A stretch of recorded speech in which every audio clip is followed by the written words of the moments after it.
오늘 본문은 우리 열왕기하 18장에 관계되어지는 상황 속에서 기록되어진 내용이라 이렇게 학자들이 보고 있습니다. 그때 상황은 산헤립이 아시리아의 산헤립이 북이스라엘을 완전히 괴롭게 하고 남쪽 유다까지 내려와서 여러 성읍들을 장악하고, 그래서 요 전에 설교 시간 때도 말씀드렸지만 산헤립 남겨진 기록에 의하면 이미 예루살렘을 침공하기 전에 한 20만 명 이상을 이스라엘 사람들을 포로로 잡은 그러한 상태. 그래서 산헤립이 항복을 요구했을 때 히스기야가 아주 많은 조공을 가지고 그의 분노, 이유도 보면 그 1절에 보시면 산헤립이 자기가 괴로움을 당하지 않았는데도 불구하고 다른 나라를 괴롭히는 그러한 상황 속에서 이제 그 산헤립의 그 분노, 이유 없는 분노를 좀 조공을 통해서 잠재우려고 했는데 산헤립이 그거 가지고는 안 되겠다. 너희를 끝장낼 것이다. 무조건 항복해라. 뭐 이렇게 좀 무슨 뭐 화친 이런 건 없다. 이렇게 편지를 하니까 히스기야가 뭐 도저히 안 되겠으니까 그때서야 비로소 하나님의 성전에 들어가서 하나님 앞에 이제 울며 호소하고 또 보내왔던 편지를 그 앞에 하나님 앞에 펼쳐놓으면서 이 편지를 보소서 이렇게 우리를 잔해하려고 합니다 라고 했던 바로 그 상황이 이사야서 33장의 상황이라 이렇게 지금 말하고 있는데, 히스기야 왕 때 이사야 선지자가 활동했던 것입니다. 그래서 주전 한 745년 730년 북이스라엘이 722년 전에 망했지요. 예수님 오시기 전에. 그러니까 아주 아시리아가 고대 근동을 제패하던 바로 그런 때 굉장한 괴로움을 겪었을 바로 그때 기록된 것인데, 그 이유는 무엇입니까? 고통의 이유는 북이스라엘과 남유다의 죄악이었죠. 그런 상황 가운데 지금 주어진 내용입니다. 그래서 1절에서 화있을진저 너 학대를 당치 아니하고도 학대하며, 아시리아에 대해서 말하는 것입니다. 속임을 입지 아니하고서도 속이는 자여 내가 학대하기를 마치면 네가 학대를 당할 것이다.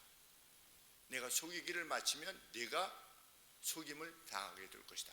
그래서 아시리아가 멸망할 것에 대해서 하나님께서 밝히시는 말씀입니다. 먼저 이것을 선언하는 것입니다. 참 하나님께서는 죄악에 대한 저주를 훈육 또는 징벌을 말씀하시기 전에 하나님께서 그럼에도 불구하고 자기 백성에 대해서 애정을 지니고 있으심을 먼저 밝히시고, 그래서 너무 절망치 않도록 하게 하시는 분이 우리 하나님이심을 알게 되는데, 그것은 언제 등장하느냐?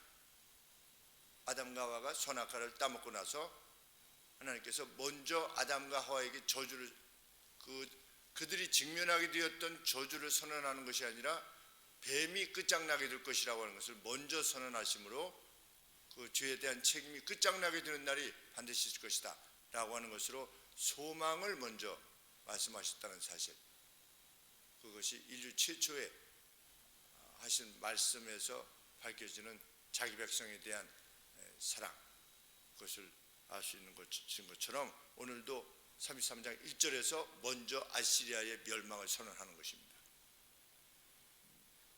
이후에 선지자가 2절에서 하나님 앞에 간절히 호소합니다. 왜냐하면 그럼에도 불구하고 이스라엘의 구원은 여전히 전망으로 남아있기 때문입니다. 하나님께서 아시리아를 끝내시겠다라고 하지만 아직 끝난 게 아닌 상태죠. 하나님이 끝내시겠다고 하면 뭐 끝내시겠지 이렇게 하지 않았습니다. 하나님의 사람들은 끝내시기까지 속히 끝내주옵소서 이렇게 간구한 겁니다. 그것이 우리 몫의 삶의 내용이어야 된다는 것을 알게 됩니다. 선지자가 하나님의 선언을 듣고서도 어떻게 된 겁니까? 계속 구하는 것입니다. 가령 예를 들어서 단에서 갔는데 바벨론으로 사로잡혀 갔는데 하나님이 70년 만에 돌아오게 하겠다고 말씀하셨으니까 뭐 돌아오게 하시겠지 이렇게 한 것이 아니라 매일 창문을 열고 예루살렘을 향해서 성전을 향해서 간구했습니다. 하나님의 약속대로 이루어 주시옵소서. 그것을 간구하는 겁니다.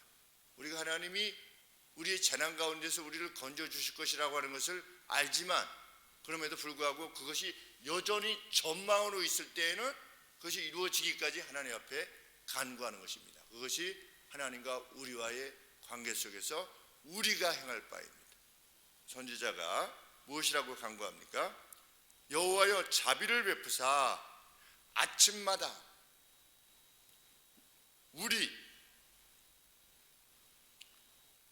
우리의 팔이 되시며 남유다지요. 하나님 백성의 팔이 되시며 환난 때 우리의 구원이 되어 주소서. 그런데 우리의 2절에 보시면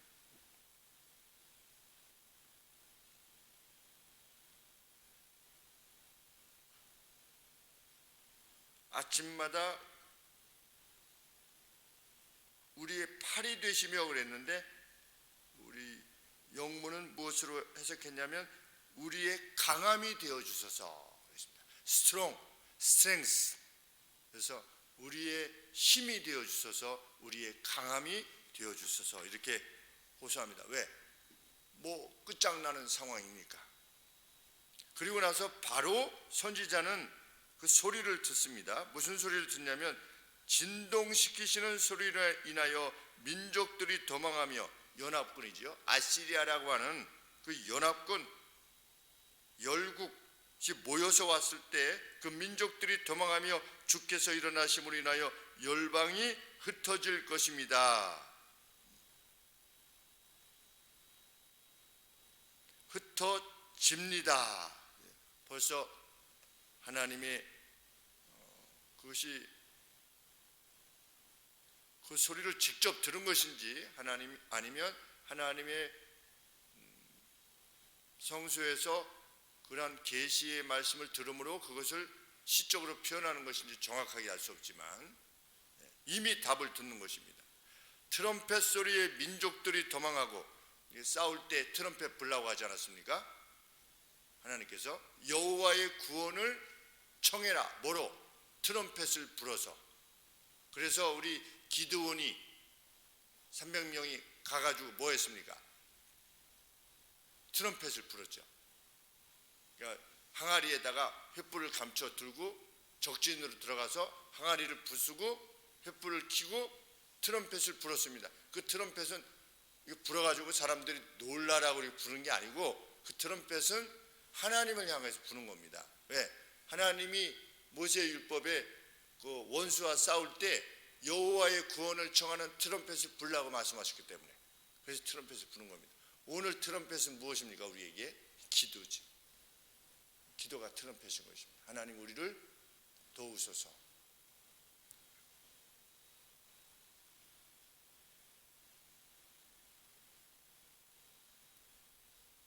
그리고 이내 4절 말씀에 황충의 모임같이 사람이 너희 노량물을 모을 것이며 메뚜기에 뛰어오른 같이 그들이 그 위로 뛰어오를 것이다. 우리 먹을 게 있으면 메뚜기들이 막 달라붙죠. 우리 어렸을 때 보면 벼에 메뚜기가 여러 개가 막 달라붙어서 먹지 않습니까? 그런데 이 이스라엘은 메뚜기 떼들이 있었겠죠. 그런데 아시리아의 노략물을 어떻게 할 거다. 하나님의 백성이 마치 메뚜기가 달라붙는 것처럼 너희가 가지고 있는 아시리아의 이 노략물을 하나님의 백성이 취하게 될 날이 반드시 올 것이다. 이내 올 것이다. 그리고 뒤에 황충이라고 되어 있는데 이게 뭐냐면 딱정벌레가 어떤 수맥이 있으면, 나무에 있어서 이렇게 수맥이 있으면 그 딱정벌레, 말벌, 하늘소 이런 것들이 와서 그 물을 이렇게 마십니다. 그것처럼 너희가 지금 가지고 있는 그 노략물, 다른 나라에서 이렇게 빼앗아 온 노략물, 북이스라엘에서 빼앗아 온 노략물, 이 노략물 위에 너희들이 끝장나고 그것들을 남유다 백성이 인해 취하게 될 것이다. 이렇게 지금 이사야 선지자가 선언하는 것입니다. 그런데 열왕기 하 19장에 보면 어떻게 됐습니까? 하나님께서 천사를 보내셔가지고 하룻밤에 어떻게 했습니까? 하룻밤에 18만 5천 명 송장을 만드셨죠.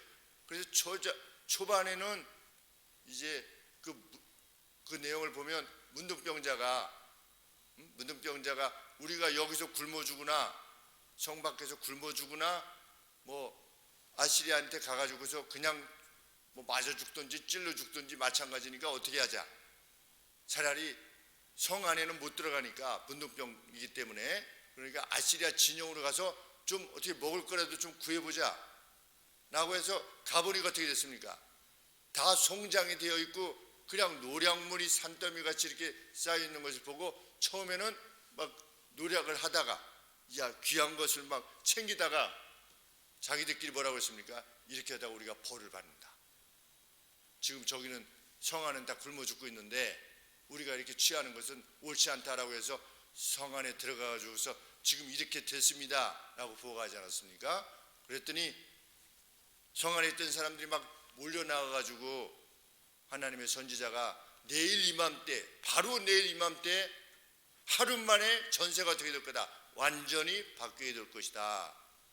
그래서 그 나귀 머리가 정말 싸게 팔릴 거다 라고 했는데 하나님의 천사가 나가서 그렇게 하고 난 다음에 막 성문으로 몰려나가가지고서 그런 일이 어디 있어? 라고 했던 대신이 발표 죽고 그 노략물을 노략한 것이죠.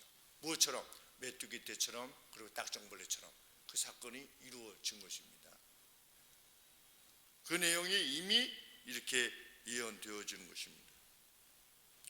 여호와께서는 지존하시니 높으시니, 왜냐하면 높은 데 거하심이요 하늘에 계신 우리 아버지여. 하늘이라는 것은 무엇을 의미하는 것입니까? 존귀한 자리, 그 권세, 능력, 나라와 권세와 영광, 이 모든 것이 하나님께 속했다. 우리 주 기도문의 내용 아니겠습니까? 그가 어떻게 하실 것이다. 공평과 의로움으로 시온에 충만케 하실 것이다. 공평과 의는 무엇입니까? 1절에 언급하고 있는 학대를 당치 아니하고도 학대를 당하며, 그런 자들을 멸하시는 것이, 유다에 의해서 괴로움을 당하지도 않았는데 유다에 대한 적의를 지니고 괴로움을 주려고 했던, 그리고 막대한 조공을 통해서도 우리 그냥 친하게 지냅시다 라고 하는데도 불구하고 아니다, 너 내가 손을 볼 거다 라고 했던 그러한 자들을 손보시는 것이 하나님의 저스티스다. 하나님께서 주변국을 힘들게 하는 중국이라고 하는 나라를 어떻게 하실 것이냐, 우리가 보게 되겠죠. 중국이라고 하는 나라가 그동안엔 그래도 어떻게 됐습니까? 이전에 지도자들이 있었을 때 그래도 점차적으로 그 자체 내에서 사유권을 인정하고 국민 개개인의 자유를 조금 더 존중하고 전 세계적으로 다른 나라들과의 유대를 강화하고 서로 친하게 지내고, 그렇게 해서 경제가 어떻게 됐습니까? 점차적으로 이제 확대되어지고 서방 세계도 선진국도 이게 도움을 주면, 그리고 경제가 일어나면 그들도 자유를 좀 더 보장하고, 그래서 확장해서 세계가 친구처럼 이렇게 하나로 같이 살 것이다 라고 생각을 해서 무수한 도움을 주었는데, 기술적으로도 많이 이전해 주고 이렇게 했는데도 불구하고 오히려 그들이 힘을 지니게 되었을 때 저기 아래쪽까지 바다가 전부 다 자기 거라고, 지도를 보면 이렇게가 전부 다 자기 거라고, 남의 나라 바다도 다 자기 거라고 하게 되는 이러한 사태가 어디랑 비슷하냐? 아시리아랑 비슷한 거지.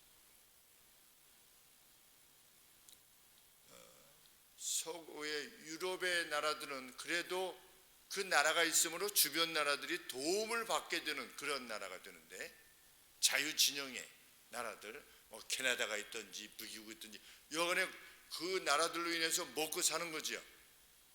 그 자유를 배우고 뭐 완벽하게 멋진 나라일 수는 없겠지만, 그런데 이런 나라, 주변을 괴롭게 하는 나라, 하나님께서 가만두시지 않는다. 그것이 성경의 가르침입니다. 우리가 이제 보겠죠. 일본이라고 하는 나라도 참 최근에 GDP나 잃어버린 20년이나 이렇게 생각해 보면 많이 오만했죠. 일본이라고 하는 나라도 자기들이 이제 미국과 맞서는 정도가 될 것이다 라고 했을 때, 주변국인 우리나라에 대해서도 참 결코 선한 어떤 표시를 행하지 않았던 그러한 때가 있었는데, 점차적으로 쇠락해가는 참 모습을 보게 됩니다. 정말 국민 개개인의 이것이 그렇게 큰 차이가 안 나는, 정말 국력이 거의 비슷해져 가는, 인구가 많아서 상대적으로 뭐 이런 것이 총 생산량이나 이런 것이 높지, 그 개개인의 인구 대비로 보면 이제는 거의 따라온 참 이런 상황을 보고, 그것을 보면 참 하나님께서 어떻게 행하시는가를 또 한편으로 이렇게 그렇지 아니한가 이렇게 보게 됩니다. 중국도 저러다가 어떻게 되겠습니까? 다시 후퇴하겠죠. 저런 상태로 계속하면 세계 경제학자들이나 정치학자들이 언급하고 있는 것처럼. 근데 그 후퇴가 무슨 후퇴냐? 성경에서 말하는 것으로부터의 후퇴입니다. 개인의 자유를 존중하지 않는, 그러니까 자유민주주의 국가로부터 후퇴하게 되면 그 괴로움이 오게 마련인 것입니다.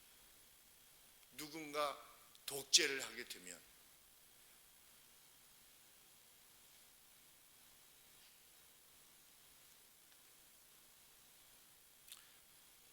하나님께서 공의와 의로움으로 시온에 충만케 하실 것이다. 이야, 우리 하나님이 정말 일하시구나 라고 하게 될 것이다. 6절 말씀에 너희 시대에 평안함이 있을 것이다. 그런데 무엇이라고 그랬으면, 영문에 좀 더 가까운, 원문에 가까운, 그분이 너희 시대의 스테빌리티, 그러니까 스테이블하다 그러면 이게 견고하다라고 하는 건데, 너희 시대의 견고함이 되어 주실 것이다 이렇게 말씀하시는 겁니다. 하나님께서, 하나님이 너희 시대의 견고함이 되어 주실 것이다. 이것이 시편 23편은 무엇이라고 표현되는 것입니까? 여호와가 나의 목자시니 내게 부족함이 없을 것이다. 그 말씀이나 마찬가지인 것입니다. 하나님 자신이 너의 시대에 견고함이 되어 주실 것이다. 그리고 무엇이 되어 주실 것이다? 구원과 지혜와 지식의 풍성함이 되어 주실 것이다. 여호와를 경외함이 너희 보배니라. 그러니까 다시 한번 선지자가 선언하는 거죠. 이 남쪽 유다 백성이 회개하여서 하나님이 그 대가로 끝장난 겁니까? 온전히 회개했기 때문입니까? 아니지요. 그런데도 하나님이 공의를 먼저 베푸시는 겁니다. 참. 그래서 보라는 거지요. 그리고 그것이 이루어졌을 때 하나님이 행하셨다는 것을 인식하라는 거죠. 우리도 어떤 괴로움이 있을 때 뭐 강단이나 아니면 성경 말씀 읽고서 하나님 옆에 좀 의지해야 되지 않나 라고 하는데 무엇이 회복이 오는 겁니다.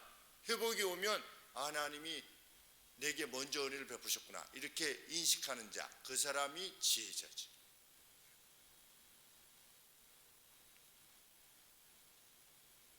다시금 7절에서 구원이 전망으로 남아있는 이 시점에 대해서 다시금 언급하는 겁니다. 보라, 그들의 용사가 밖에서 부르짖으며 평화의 사신들이 슬퍼 곡하며. 평화의 사신들이 가지 않았습니까? 그랬는데 가만두지 않겠다라고 하는 소식을 듣고 너무 슬퍼하는 상황인 겁니다. 이 상황이 대로가 황폐하여 행인이 끝이며 대적이 조약을 파하고 성읍들을 멸시하며 사람을 생각지 아니하며 땅이 슬퍼하고 휴전하며 레바논은 부끄러워 마르고 샤론은 사막과 같고 늘 푸르렀던 바산과 갈멜은 목욕을 떨어치는도다. 다 말라버리는 어떤 그런 상황이 현재의 상황인 겁니다. 그러니까 현재의 상황 언급하고 하나님의 구원이 있을 것이다 언급한 다음에 다시금 현재 상황으로 왔다가 또 다시 하나님이 구원하실 것이다. 이런 식으로 지금 계속 언급하고 있는 것입니다. 떨어지고 있는 상황이지만 어떻게 할 거다. 10절에 여호와께서 가라사대 내가 이제 일어나며 내가 이제 나를 높이며 내가 이제 지극히 높이게 될 것이다. 내가 행하는 것을 봐라. 이것입니다. 11절 말씀에 너희가, 여기 너희는 아시리아를 말합니다. 너희가 결을 잉태하고 집을 해산할 것이며. 이게 무슨 말이냐. 너희의 의도가 아무것도 이루지 못할 것이다. 그들의 의도는 무엇이었습니까? 예루살렘을 회파하는 것이 그들이 원했던 거지요. 그런데 마치 너희가 결을 잉태하고 아무것도 아닌 것을 잉태하는 것처럼, 그래서 집을 해산할 것이며 너희가 의도는 예루살렘을 끝장내고 이렇게 할 것이다, 이렇게 할 것이다 라고 생각했지만 어떻게 할 것이다. 내가 너희의 의도를 아무것도 아닌 것들로 만들 것이다.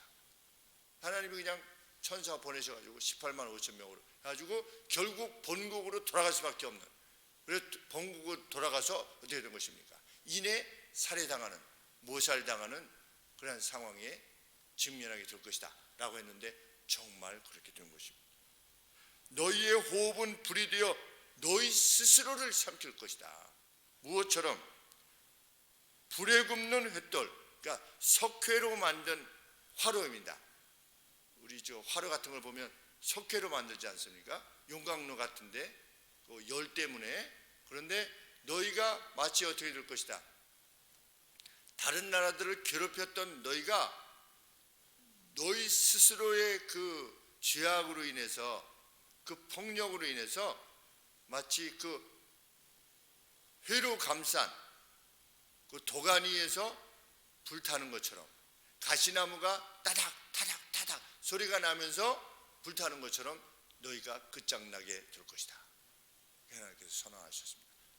그리고 18만 5천 명을 끝장내시고 이후 아시리아를 끝장내는 것입니다.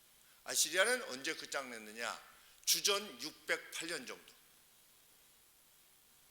그러니까 바벨론의 느부갓네살의 아버지에 의해서 끝장난 겁니다.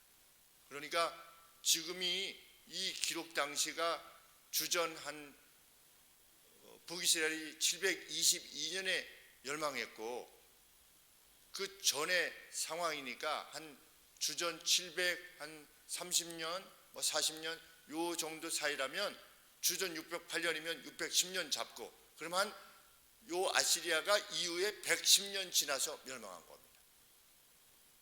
바벨론에 의해서. 근데 하나님이 그것도 벌써 예언하신 겁니다. 아시리아가 끝내고 어떻게 될 거다.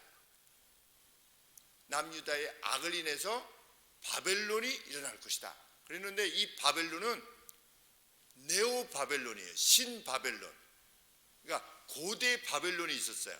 근데 고대 바벨론이 멸망하고 이제 아시리아가 이 북쪽을 장악했었는데 다시금 신흥 바벨론이 일어났는데 성경에 선지자를 통해서 그 남유다의 죄악을 멸하기 위해서 내가 70년 동안 어떻게 할 거다. 다스릴 나라를 일으켜서 너희의 죄악을 징벌한 다음에 이제 멸망시킬 거라고 그랬는데 그 신 바벨론이 등장해서 608년 정도에 일어나서 이제 538년 그러니까 606년이 이제 다니엘이 사로잡혀 가지고 536년에 이제 돌아오게 되지요.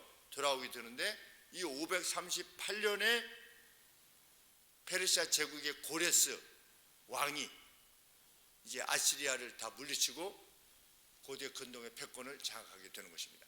그러니까 아시리아, 바벨론, 페르시아 하나님의 선지자를 통한 말씀대로 역사가 이루어진 것이죠. 그래서 하나님은 이사야 선지자를 통해서 뭐라고 이후에 이제 또 다루겠지만 나는 역사 전에 말한다. 그리고 그것을 이룬다. 그것을 통해서 너희가 나를 신으로 인정하게 될 것이다.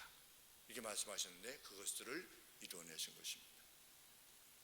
참 이렇게 두려움에 떨어야만 됐던 어찌할 바를 모르는 어떤 상황에서 조차도 하나님은 여전히 구원이시고 견고함일 수 있다 라고 하는 사실을 성경이 말하는 것입니다.